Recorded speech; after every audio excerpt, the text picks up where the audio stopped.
عسلامة عسلامة الناس الكل. اليوم جبت لكم وصفة بنينة بنينة والناس الكل نتصور يحبوها وسهلة على الآخر، اللي هي شاباتي، ساندويتش شاباتي. تنجموا معناتها الخبز كيما تنجموا تعملوا بيه ساندويتش، كيما تنجموا زادا تاكلوا بيه مثلا ملوخية مرقة، أي حاجة معناتها. كيما شفتوني حطيت زوز كيسان كبار سميد وكاس فارينة، مغرفتين زيت زيتونة، ونخلط هكاكا بيدي كيما تشوفوا.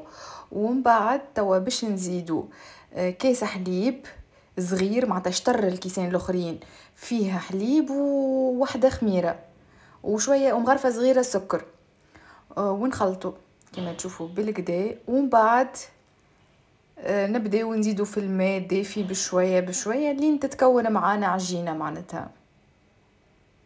فوالا نبداو نزيدو في الماء بشويه بشويه. كيما قلت لكم الخبز هذا كيما تنجموا تعملوه معناتها ساندويتشات، كيما تنجموا تعملوه معناتها تاكلوا به، خاطر هو يجي خشين شويه معناتها يجي تنفخ.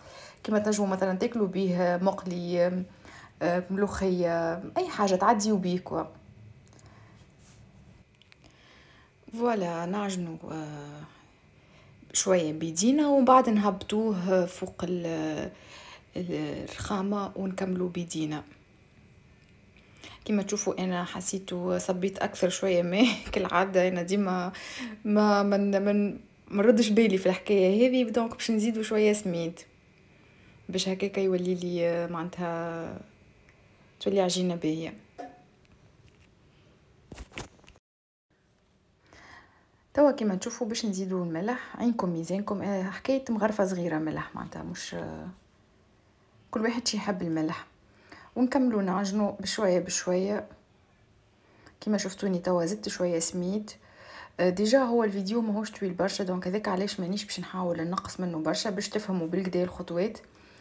توا بعد ما شفتوني كيفاش عجنته فوق الرخامه، معناتها حكايه 7 دقائق 10 دقائق تعجنوه بالكدا وتخليوه يخمر حكايه نص ساعه.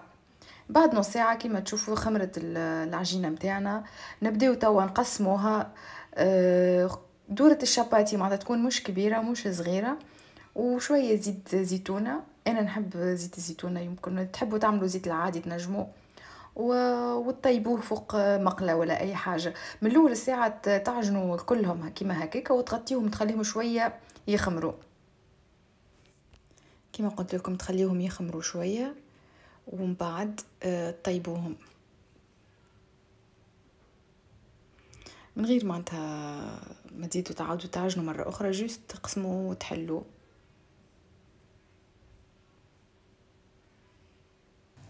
فوالا كيما شفتوا توا حطيناه فوق المقله كتاب كيما تشوفوها. شفتوها الخبزه ما شاء الله كيفاش ناضجه ومنفوخه. كيما قلت لكم خبز ساندويتشات ما تكبروش ياسر في الدورات نتاع الشاباتي نتاعكم، هاكا يكون باهي هكاكا. نقبتو شويه بالفرشيطه زاده كيما تشوفوا ريتو ما شاء الله قداش خشينه جات الخبزه هكاكا. تنجم يجيكم ساندويتش بنين. فوالا توا نقصو نشوفو كيفاش مع بعضنا من داخل. ردوا بالكم على يديكم. فوالا ريتو ما شاء الله شفتوا هكا معناتها ناجح. هكا ريتو من داخل كيفاش تحسوه طايب بالكدا ومنفج. انا حطيت هريسه بلوتو هروس وزدت معاه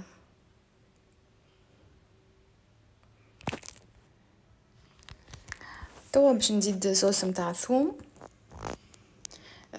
تتباع في الدنر. نجموا تحطوا جبن توابع، تنجموا على كيفكم تحطوا الحاجه اللي تحبوها نتوما. انا عملت كيما هكا هروس وصوص متاع ثوم.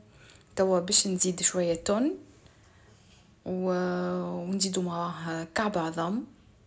حبيته يكون شباتي تونسي كعب عظم. وحطيت له توا شويه جبن. جبن هذا معناتها كما تشوفوا قصيته على 2 ادمر، وحطيت له قرن فلفل وسكرت الساندويتش. وتوا حطيت معاها شويه فريت وحضر الساندويتش نتاعنا ما شاء الله بنا ما نحكي لكمش، نودكم وما نشهيكم بالحق جربوه ما كمش باش تندموا، خاطر بالحق بنين بنين على الاخر. والخبز هذا كيما قلت لكم كيما تنجموا تعملوا بيه ساندويتش كيما تنجموا زاده فوالا سامحوني نشهي فيكم كيما تنجموا. وتوا نقول لكم بسلامه وفي وصفه جديده.